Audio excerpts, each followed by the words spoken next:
Good morning to all of you. मैं Zainab Akhtar, lecturer mechanical GPC 12। इस lecture में crankshaft की ड्राइंग को डिस्कस करूंगी जो बीटीआर के सिलेबस के अकॉर्डिंग ME 205 का टॉपिक है। क्रैंकशाफ्ट की ड्राइंग को डिस्कस करने से पहले हम क्रैंकशाफ्ट का शॉर्ट इंट्रोडक्शन यहाँ पर पढ़ लेते हैं।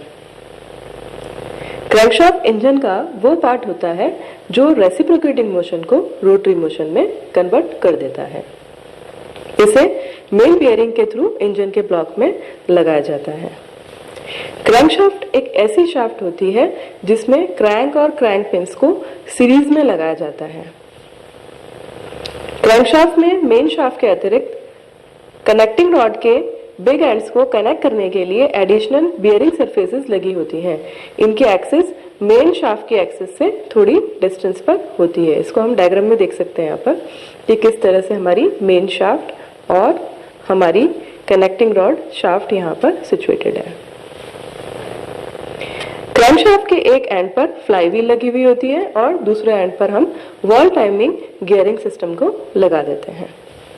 यहाँ पर हम डायग्राम में देख सकते हैं, यहाँ हम देख सकते हैं ये जो हमारी साइड है ये कंट्रोल साइड होती है, इसको हम ड्राइव एंड भी कह सकते हैं। दूसरा हम यहाँ पे देख रहे हैं ये काउंटर वेट्स लगे हुए हैं। थर्ड हम देख सकते हैं मेन शाफ्ट जनरल हमारा लगा हुआ है। फोर्थ हम यहाँ पे देख सकते हैं यहाँ पर कनेक्टिंग रॉड जनरल यहाँ पे लगा हुआ है, इसको हम कॉन शाफ्ट भी कहते हैं। तो हमारा जो मेन बियरिंग जनरल होता है इसको हम मेन शाफ्ट भी कहते हैं और जो हमारा कनेक्टिंग रॉड जनरल लगा होता है इसको हम कॉन शाफ्ट भी कह सकते हैं। इसके बाद हम देख सकते हैं यहाँ पर फ्लाई व्हील होता है। फ्लाई व्हील जो होता है हमारा ये फोर्स ट्रांसफर करने के लिए यहाँ पे लगाया जाता है। एंड लास्ट में हम यहाँ पे देख लेते हैं हमारा क्रैंकशाफ्ट का जो पार्ट है वो है हमारा ऑयल बोर। तो हमारे यहाँ पर ऑयलिंग करने के लिए यहाँ पर ऑयल पैसेज बनाए जाते हैं। तो इस लेक्चर में हम क्रैंकशाफ्ट के एलिवेशन की फ्री हैंड ड्राइंग को यहाँ पर डिस्कस करने जा रहे हैं। फ्री हैंड डायग्राम होने की वजह से हम यहाँ पर एग्जैक्ट डायमेंशन यूज नहीं कर रहे हैं। स्टूडेंट्स जब अपनी शीट के अंदर इसको ड्रॉ करेंगे तो वो वहां पर एग्जैक्ट डायमेंशन अडॉप्ट कर सकते हैं। हमने इसके लिए यहाँ पर एक प्रॉब्लम ली है जिसे हम डायग्राम में यहाँ देख सकते हैं। यहाँ पर हम डायग्राम में देख सकते हैं हमें मेन शाफ्ट के लिए यहाँ रेफरेंस लाइन दी हुई है। तो ये मेन शाफ्ट की रेफरेंस लाइन यहाँ पे हमें शो हो रही है। तो हम सबसे पहले ड्राइंग को ड्रॉ करने के लिए इस रेफरेंस लाइन को यहाँ पर देख लेते हैं। तो इस रेफरेंस लाइन को हम यहाँ पर जो मेन शाफ्ट की एक्सिस को यहाँ पे दिखा रही है इसको एज ए सेंटर लाइन हम यहाँ पर ड्रॉ कर देते हैं। तो सबसे पहले हमने यहाँ पे सेंटर लाइन को यहाँ पे ड्रॉ कर दिया है जो मेन शाफ्ट की एक्सिस को यहाँ पर दिखा रही है। इसके बाद हम फ्लाई व्हील को ड्रॉ कर देते हैं। तो यहाँ पर हम फ्लाई व्हील को देख सकते हैं जो हमें प्रॉब्लम में दिया हुआ है। तो फ्लाई व्हील का हम यहाँ पे देख रहे हैं आउटर डाया हमें दे रखा है 39। तो यहाँ पर हम 39 mm की वर्टिकल लाइन ड्रॉ कर देते हैं और फ्लाई व्हील की विड्थ हमें दे रखी है यहाँ पर 14। तो ये 14 विड्थ हम यहाँ पर इसको शो कर देते हैं। तो ये हमारी फ्लाई व्हील यहाँ पर ड्रॉ हो गई है। अब मेन बियरिंग जनरल का डायमीटर हमें यहाँ पे दिया हुआ है 35। तो अब हम मेन बियरिंग जनरल के डायमीटर के बेसिस पर यहाँ पर मेन शाफ्ट को शो कर देते हैं। इसके लिए हमें यहाँ पे दे रखा है, यहाँ पे हमने चैम्फरिंग की हुई है। ये चैम्फर हमें दे रखा है 2 × 45। तो हम 45 डिग्री के एंगल पे 2 mm की यहाँ पर चैम्फरिंग कर देते हैं। तो अब हम यहाँ पर इस चैम्फरिंग को करते हुए मेन बियरिंग को ड्रॉ कर लेंगे। तो मेन बियरिंग के लिए हमें यहाँ पर ये थिकनेस हमें दे रखी है 24। तो इसके बेसिस पर हम यहाँ पर मेन बियरिंग को शो कर देते हैं। अब हम यहाँ पर काउंटर वेट को ड्रॉ कर लेते हैं।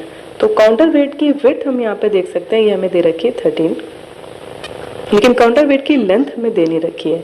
तो इस लेंथ को हम यहाँ पे एज्यूम कर लेते हैं। जब हम एलिवेशन को हम ड्रॉ कर रहे हैं तो ये लेंथ जो हमें दिखाई देगी इसको हमने एज्यूम कर लिया है 78 mm। क्योंकि हमारा काउंटर वेट मेन शाफ्ट से कोन शाफ्ट पर आकर रेस्ट कर रहा है तो हमें कोन शाफ्ट की एक्सिस को यहाँ पर शो करना पड़ेगा। तो इसके लिए हम यहाँ पर सेंटर लाइन से कोन शाफ्ट की एक्सिस को शो कर देते हैं। हम एज्यूम कर लेते हैं हमारी मेन शाफ्ट की एक्सिस कोन शाफ्ट की एक्सिस से लगभग 39 mm की डिस्टेंस पर है।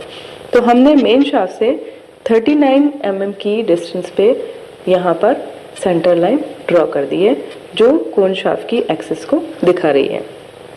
अब हम यहाँ पर हमारा काउंटर वेट ड्रॉ कर देते हैं। तो 78 हमने लेंथ ली है इसकी और 13 इसकी विड्थ ली है। ये हमारा यहाँ पे काउंटर वेट ड्रॉ हो गया है। इसके बाद में हम यहाँ पर हमारी कोन शाफ्ट को दिखाने के लिए चैम्फरिंग करेंगे। तो ये चैम्फरिंग जो हम करेंगे ये होगी हमारी 1:45 डिग्री की। हमारी जो कोन शाफ्ट हमने यहाँ पे ली है इसका हम डायमीटर यहाँ पर अज्यूम कर लेते हैं। ये लगभग हमारा होगा 35 और इसकी विड्थ हमें दे रखी है, ये है हमारी 21। तो 35 mm डायमीटर और 21 की विड्थ को कंसिडर करते हुए हम यहाँ पर कोन शाफ्ट को ड्रॉ कर देते हैं। इसके बाद में हम चैम्फरिंग करते हुए नेक्स्ट काउंटर वेट को ड्रॉ कर देते हैं। तो हमने यहाँ पर ये नेक्स्ट काउंटर वेट ड्रॉ कर दिया है। इसके बाद में हम सिमिलरली मेन बियरिंग की ड्राइंग को यहाँ पर ड्रॉ कर देते हैं। तो ये मेन बियरिंग को हमने फिर से यहाँ पर ड्रॉ कर दिया है। इसके बाद में हम कोन शाफ्ट बियरिंग को ड्रॉ करेंगे। तो इसके लिए हमें ऊपर की तरफ टॉप साइड में भी सिमिलरली हमें कोन शाफ्ट की बियरिंग के लिए सेंटर लाइन यहाँ पर ड्रॉ करनी होगी। तो हमने कोन शाफ्ट की एक्सिस को यहाँ पर सेंटर लाइन से शो कर दिया है। तो ये हमारी कोन शाफ्ट की एक्सिस शो हो गई है। तो इसके ऊपर भी हम सिमिलरली हमारे जो हमारा काउंटर वेट है इसको हम ड्रॉ कर देते हैं सेम डायमेंशन लेते हुए। तो इस प्रकार से हमने यहाँ पर ये काउंटर वेट शो कर दिए हैं। नेक्स्ट फिर से हम यहाँ पर हमारी मेन बियरिंग को शो करेंगे, देन फर्दर वापस से हमारे काउंटर वेट ड्रॉ होंगे। तो इस प्रकार से सिमिलर डायमेंशन लेते हुए हम फर्दर ड्राइंग को कंप्लीट कर लेंगे। अब यहाँ पर ऑयलिंग के लिए हमें पैसेज दिए हुए हैं। तो ऑयलिंग जब हम करते हैं तो इसके लिए हमें यहाँ पर ऑयल होल प्रोवाइड किए हुए होते हैं। तो ऑयल होल को शो करने के लिए यहाँ पर हम सेंटर लाइन ड्रॉ कर देते हैं। अब हम अज्यूम कर लेते हैं हमारे ऑयल होल के डायमीटर यहाँ पर 4 mm है। क्योंकि ऑयल होल हमारे बाहर से दिखाई नहीं देंगे तो हम इनको शो करने के लिए हिडन लाइन का यूज करेंगे। तो ये सेंटर लाइन के पैरेलल हमने यहाँ पर हिडन लाइन शो करी है। तो जो हिडन लाइन हमने यहाँ पे शो की है ये हमारी सेंटर लाइन से 2-2 mm की डिस्टेंस पे होगी। तो हमारा ये 4 mm डायमीटर का यहाँ पर ऑयल होल शो हो जाएगा। तो इस प्रकार से हमने यहाँ पर क्रैंक शाफ्ट की बेसिक ड्राइंग को डिस्कस किया। तो ये एलिवेशन हमारा यहाँ पे ड्रॉ हो गया है। तो इसी के साथ हम इस लेक्चर को एंड करते हैं। Okay, thank you.